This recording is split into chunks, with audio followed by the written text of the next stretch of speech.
Ingat, subscribe itu gratis. Dengan subscribe, kalian telah mendukung channel ini untuk kedepannya. Lalu ingat, jangan buang sampah sembarangan ya guys. Lanjut!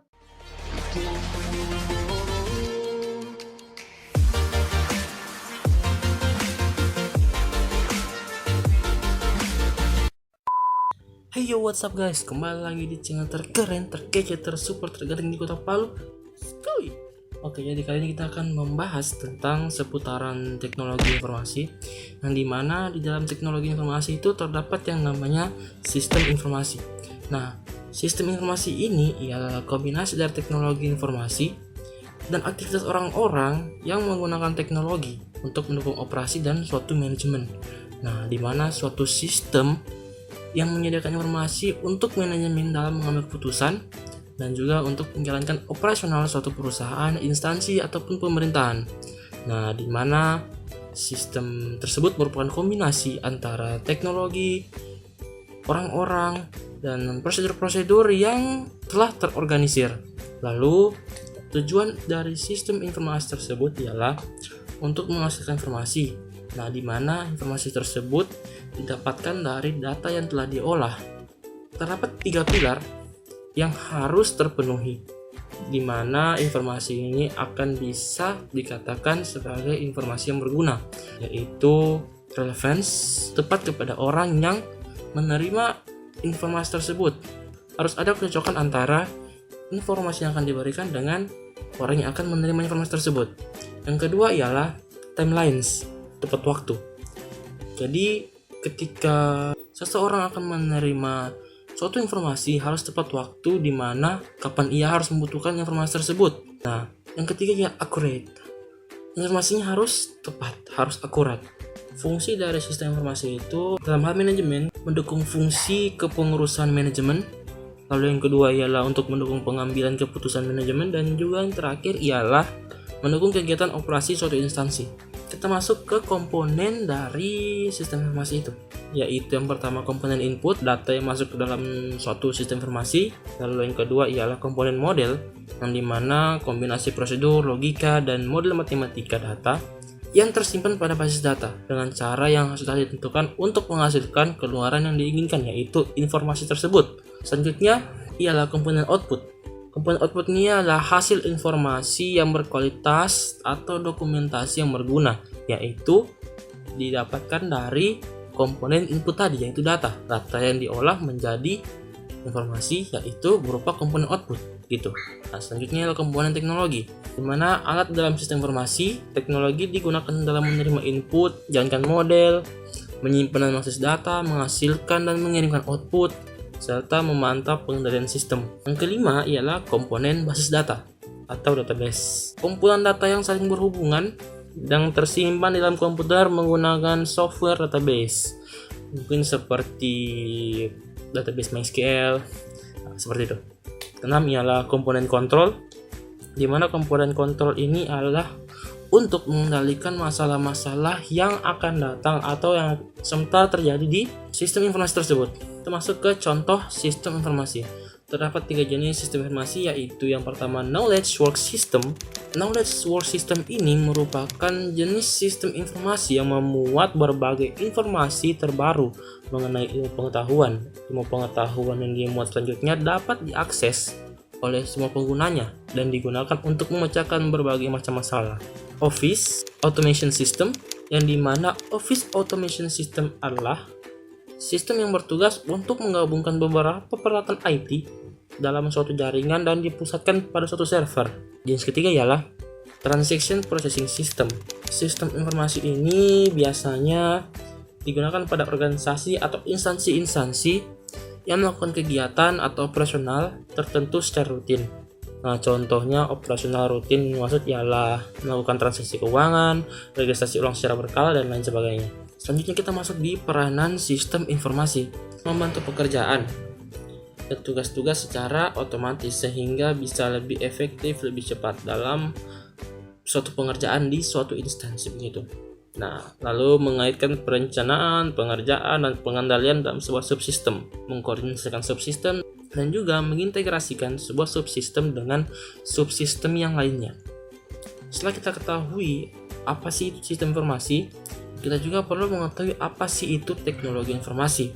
Teknologi informasi itu ialah fasilitas-fasilitas yang terdiri dari perangkat keras, perangkat lunak dalam mendukung meningkatkan kualitas informasi untuk setiap lapisan masyarakat secara tepat dan berkualitas. Peranan teknologi informasi untuk sistem informasi itu yaitu sebagai operasional, sebagai fungsi monitor dan kontrol, fungsi planning and decision, fungsi communication, dan terakhir ya fungsi interorganisasional.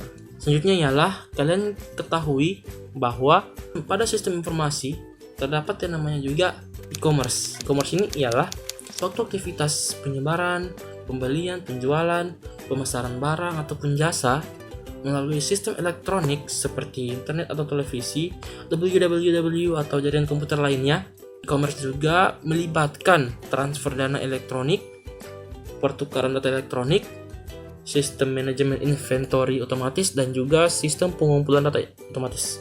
Konsep dalam e-commerce itu ada 4: business to business, customer to business, business to customer, dan yang terakhir ialah customer to customer.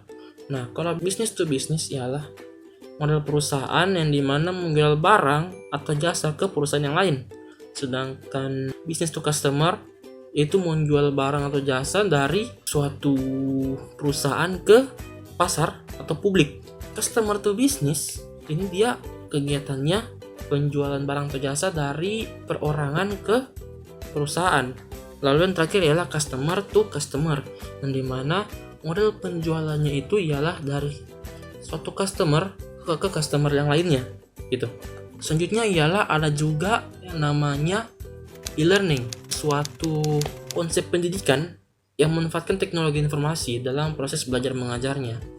Nah, lalu apa sih keuntungan dari e-learning tersebut? Keuntungan e-learning tersebut ialah misalnya kapan saja dan di mana saja kita bisa mengakses kelas tersebut.